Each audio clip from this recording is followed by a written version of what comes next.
I'm going to start with an introduction around the scale of changes happening in 2026. And really looking at the drivers first of why these regulations are coming out. The country is facing a number of challenges, particularly where real estate can play a really important role. Energy and climate security is a big one. We import over £170 billion worth of energy in 2022. And even in terms of climate related damage, we're already paying 35 billion pounds per year, and that's expected to rise to 250 billion pounds per year by 2050. The cost of living, technically over, according to economists, but there are still inflationary pressures within the country working its way through the economy.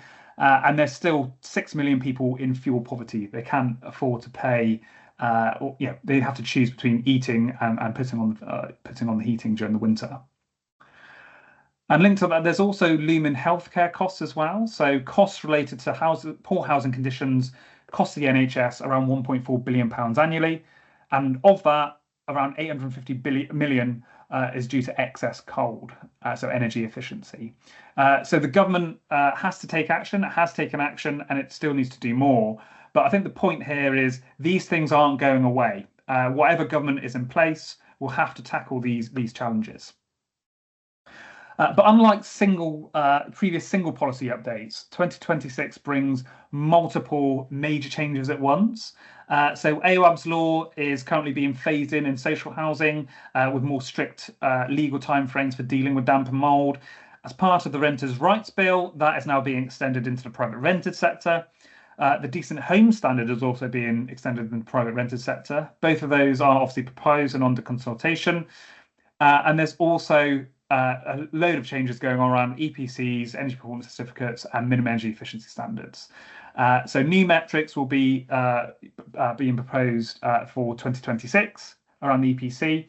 The standard will be EPC C for new tenancies by 2028 and for all tenancies by 2030. So again, these are currently not legal requirements, but under consultation. And then when you throw into the mix EICR, so many of those will be starting to be renewed, those electrical installation condition reports in 2026, you start to get quite a strain on the supply chain having to service, potentially remedials around damp and mold, retrofit, and electrical installation surveys as well. So it's both a risk, so in terms of compliance failure, loss of rental income, devalued assets, but I also want to stress there is potentially an opportunity here as well to improve the quality and the health of those homes, have better relationship with tenants and your clients, and also have stronger, more resilient portfolios as well.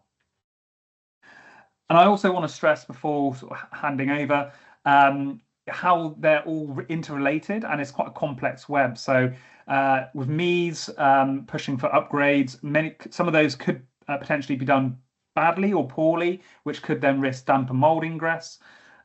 Any upgrade work might require sort of electrical systems, and which highlights the EICR compliance aspects. And actually, electrical systems are related to damp and mold, so they power the ventilation systems. Damp could potentially affect the electrical systems, for example. So again, one area potentially affects the other here. So just applying it in silos might not necessarily be the best approach. So just to summarise, it is a huge challenge. The scale of confirmed and proposed challenges is significant in 2026.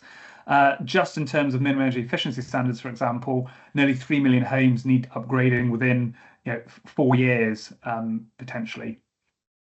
I do want to highlight that technology has actually come along a long way and actually has been rolled out quite significantly in social housing to help landlords sort of manage these risks. So from analysis, optimization, detection, monitoring, reporting, even automation, there are a lot of solutions out there available. But I think the critical part here is, given all these demands on contractors, trusted partners will be critical to delivery of these regulations.